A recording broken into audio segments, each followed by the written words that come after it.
Qui vous accueille ce soir, si chaud de l'été, conservant tout au long de la journée la chaleur du soleil, pour le restituer précieusement, heure par heure, au chasselas de Tomry. Je suis le témoin de ce haut lieu de la viticulture tomrienne, qui abrita jadis les serres dans lesquelles Étienne Salomon développa la culture intensive du raisin. J'ai vu passer ces hommes et ces femmes, ces générations de Tomrions qui ont porté au-delà de mes murs notre or vert. Étienne Salomon fut l'un des plus grands producteurs de raisins de Tomry au XIXe siècle. Les établissements Salomon et Fils, rachetés à Rose-Charmeux en 1861, fleurons de la production tomrionne, étaient à la fois producteurs de fruits, chasselas et pêche de luxe, et pépiniéristes. Leur catalogue comptait plus de 3000 variétés de vignes. Ils possédaient de nombreux jardins à Tomry, 15 km de murs, ainsi que de vastes pépinières à Tamaris-les-Lys et à Chailly-en-Bière. Les jardins où vous êtes présents ce soir abritèrent une douzaine de serres qui n'étaient pas le mode de production habituel du chasselas. Étienne Salomon, grâce à la prospérité de son exploitation, les construisit, puis les chauffa pour produire du raisin de table hors saison. C'est ainsi qu'on pouvait trouver sur les grandes tables parisiennes du raisin frais toute l'année. Après l'abandon de la culture forcée du chasselas, mise à mal par la concurrence belge, ces serres devinrent des serres d'expérimentation pour des variétés délicates, ainsi qu'une nurserie pour plants greffés. Ce soir, je vous invite au détour de mes murs à regarder encore la fabuleuse histoire du chasselas de Tomry et celle des savoir-faire qui lui sont associés. Et puis à découvrir ces hommes et ces femmes, artistes, poètes, peintres, musiciens connus ou méconnus, qui, charmés par la douceur de notre village, y sont venus séjourner et créer.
conditions propices à l'écriture de ses plus beaux poèmes.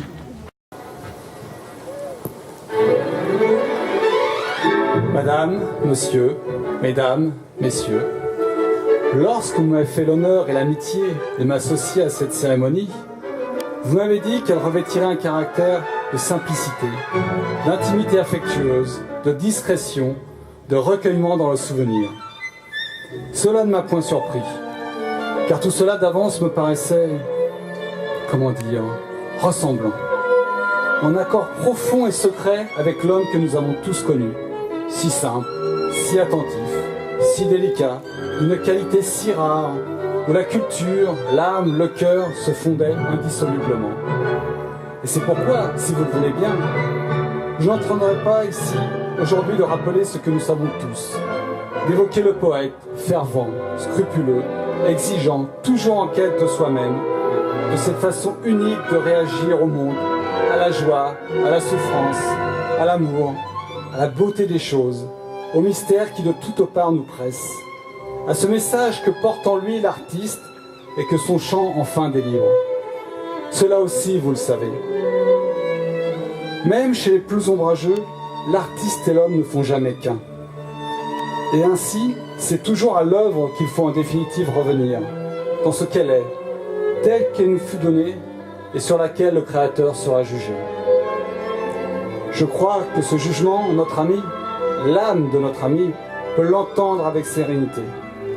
Je dis cela pour moi, mais aussi pour notre compagnie, où l'œuvre de Fernand Gregg, son œuvre de poète, de critique, de mémorialiste, était mise à sa juste et haute place. Mais encore une fois, je veux rester, mesdames et messieurs, dans l'esprit de cette réunion. Pas de costume, vous voyez. Par conséquent, pas de discours. Une présence pour d'autres présences, mais un même élan d'amitié. Fernand Gregg me disait parfois, « Nous sommes presque voisins, savez-vous. Il faudrait bien qu'un jour de votre maison du Loiret, vous veniez jusqu'à notre maison de Thomery. » Et j'entends sa voix même, un peu voilée, et je retrouve l'accent presque tendre dont il prononçait ces syllabes, comme le nom d'un être, un prénom. Thomery. Hélas, nous sommes toujours trop loin, trop pressés de besogne, trop prisonniers. Pour courir vers des buts incertains, on se refuse les joies qui sont là. Un mot encore, voulez-vous. Je suis venu d'une bourgade du Loiret, de ma maison du Val-de-Loire, et me voici enfin à Thomery. Seulement un peu en retard, au rendez-vous lui-même avait fixé, je sais. Mais nous sommes à Thomery. Là encore, j'ai recours à lui. Je l'entends qui me redit « Thomery ». Et je pense qu'il est bien que cet hommage lui soit rendu ici, dans sa campagne d'élection, au cours de cette cérémonie qui ressemble à l'homme qu'il était. Plus émouvante d'être plus discrète, près de sa maison toujours vivante, maison de ses tendresses humaines, de son travail, de ses méditations, de son bonheur, de son angoisse au bord de la grande énigme, mais aussi de l'espérance finale dans une raison mystérieuse.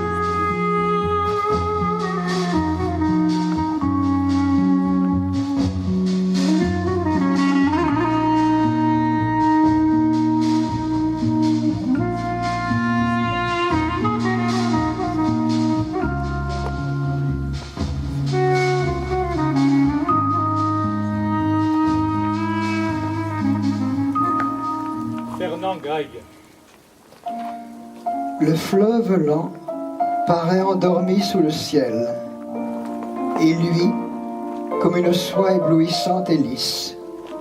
Une voile, y brochant son reflet pâle, glisse à fleur d'eau sur l'azur presque immatériel. Du gazon chaud des bords monte une odeur de miel. À peine, sous une aile en fuite, l'eau se plisse. Il semble par moments que tout l'air bleu s'emplisse d'un bonheur merveilleux, profond, essentiel. Mais l'automne déjà, clandestine et jalouse, a jauni par endroits l'herbe de la pelouse, et plus blanc, le soleil pleut moins d'aplomb dans l'air. Et tandis qu'en suspens, rêve une heure incertaine, sans relâche, l'été s'incline vers l'hiver, comme le fleuve lent coule vers la mer lointaine.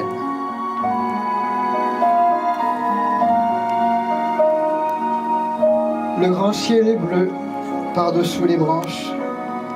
À travers les bois brille la maison. Les lys ont fleuri près des arches blanches où les roses louent leur riche foison. Non loin la forêt d'avril ou d'automne, où sa fraîcheur verte, où ses divins ors, c'est mon petit Bi, de qui je m'étonne, comme Mazarin de tous ses trésors. Hélas, je me dis en voyant ces choses, comme Mazarin, quitter tout cela. Mais je n'ai pas en vain célébré ces roses, les roses de Bi. Du moins, on saura, quand elles seront à jamais décloses, on saura plus tard que j'ai vécu là. Dépassa sans conteste nos murs étroits, et dont je vais vous livrer ce soir quelques secrets encore ignorés. Alfred Sisley, qui emprunta avant nous les chemins qui longent la Seine pour y poser son chevalet. Francis Gruber, enfin, artiste tourmenté qui repose en notre beau cimetière, sous une pierre ornée par Giacometti, d'une sculpture qui lui ressemble et dont Aragon prononça l'éloge funèbre.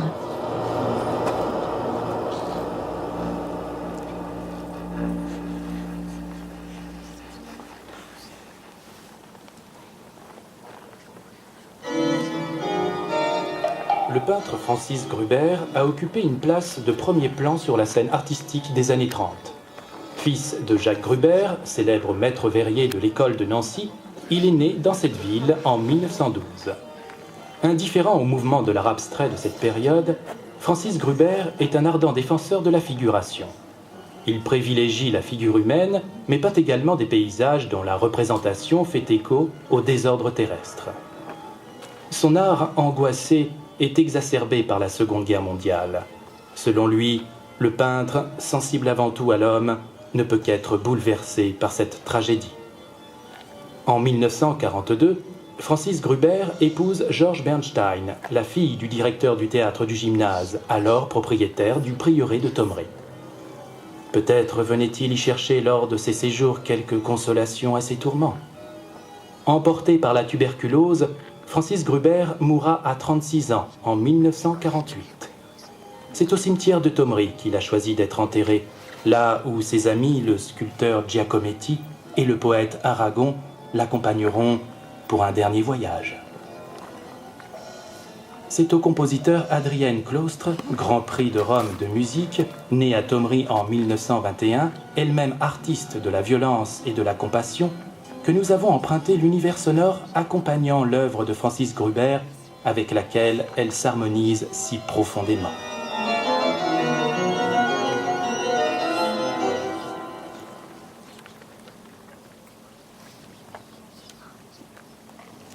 C'est dans son enfance heureuse dans les prés des environs de Bordeaux que Rosa Bonheur va se découvrir une fascination pour les animaux. Devenue peintre animalière, installée à Bi à partir de 1860, elle trouvera l'inspiration pour plusieurs de ses œuvres lors de ses voyages en France, puis au Royaume-Uni. Ainsi, en 1846, elle part 2 mois en Auvergne. La chaîne des puits, les pâturages rocheux, mais aussi les puissantes vaches de Salers vont lui inspirer de nombreux croquis et études dont elle tirera 4 œuvres présentées au salon de 1847. Labourage, paysages et animaux, moutons au pâturage, études de chevaux, nature morte. Pour honorer une commande de l'État, elle passe l'hiver 1848 dans la Nièvre, afin de se documenter sur les scènes de labourage. Elle en reviendra au salon de 1849 avec son fameux tableau, le labourage nivernais.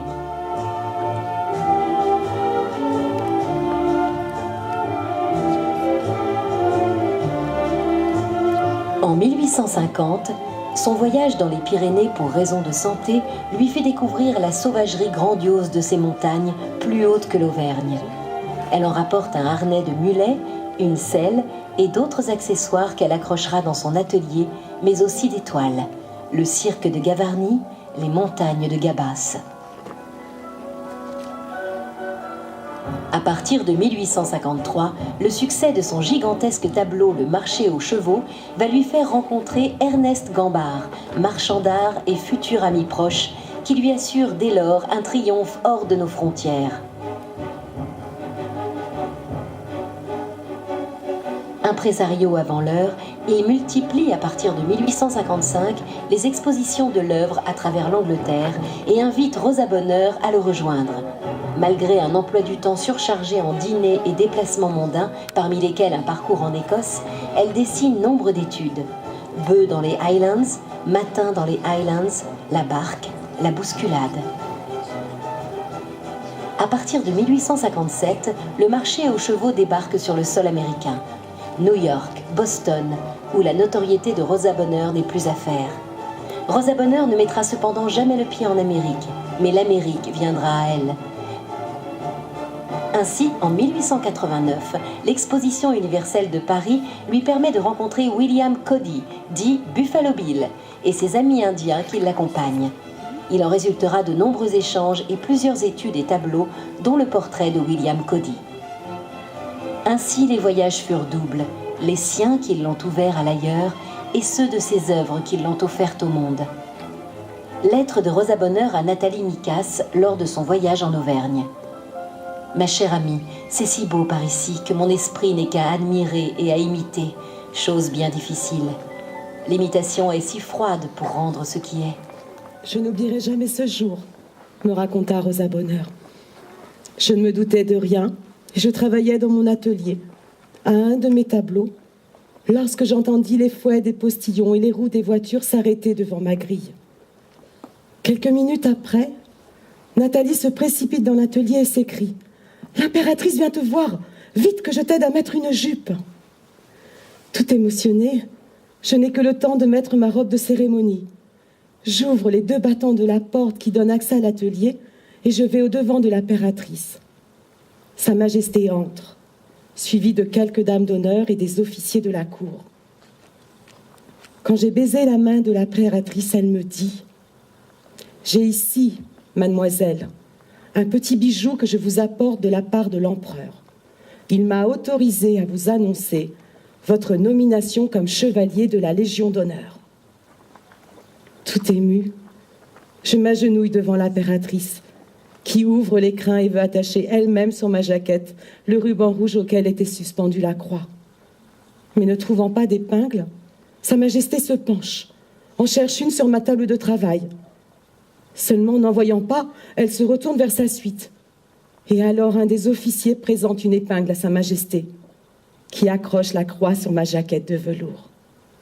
Puis, m'embrassant, Sa Majesté me relève en disant « Je suis votre marraine, et j'en suis toute heureuse. Vous voilà chevalier. » Il y a maintenant plus de 30 ans que cette scène se passa ici, dans cet atelier. Et je suis encore tout émue en vous la racontant, dit Rosa Bonheur avec les larmes aux yeux. L'atelier de Rosa Bonheur peut évoquer bien des souvenirs, mais jamais rien de plus touchant ni de plus glorieux que cette visite de l'impératrice Eugénie le 13 juin. Au nom charmant du Clos Bondieu, interprète wagnérienne magistrale, mais de bien d'autres opéras encore. Et puis la famille Griveaux, dont les 2 époux, chanteurs à l'opéra comique, régalèrent leur public sur des airs d'Offenbach.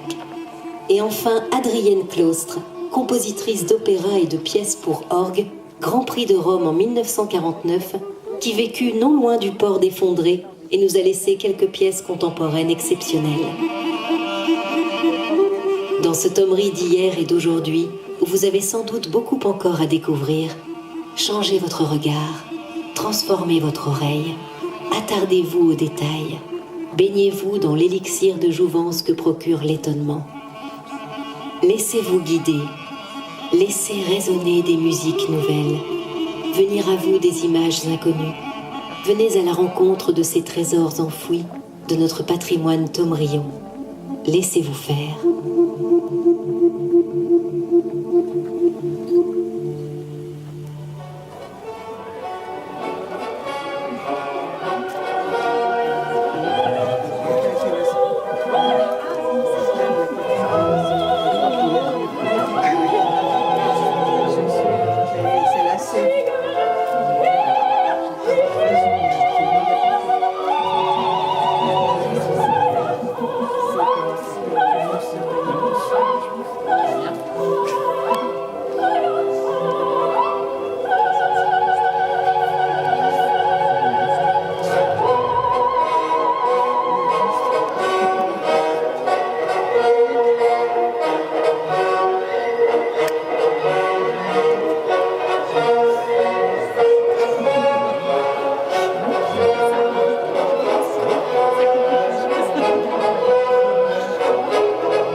été offert par la ville de Thomery et son comité des fêtes.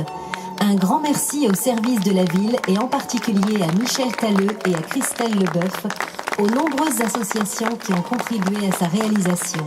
AC Mouvart, l'association de préfiguration du musée de la Vigne, le syndicat d'initiative, l'association En Avant Thomery, à tous les bénévoles qui ont œuvré dans l'ombre, en particulier pour les costumes et les accessoires, l'accueil et la logistique, à tous les figurants qui d'année en année sont au cœur de tous nos spectacles, aux comédiens de la compagnie Théâtre pour tous, à tous ceux qui ont contribué à écrire les textes, à Michel Ponce pour son précieux concours, à Julie Perfezou pour le concept graphique, à Nathalie Homs et Fabien Briche pour les voix off et à Paul Frignier pour la bande-son, à Franck Senot et à tous ses techniciens pour les moyens techniques. Ce spectacle est l'œuvre de chacun d'entre eux, qu'ils en soient chaleureusement remerciés. Et comme nous y invite Alfred de Vigny, aimez ce que jamais deux fois vous ne verrez.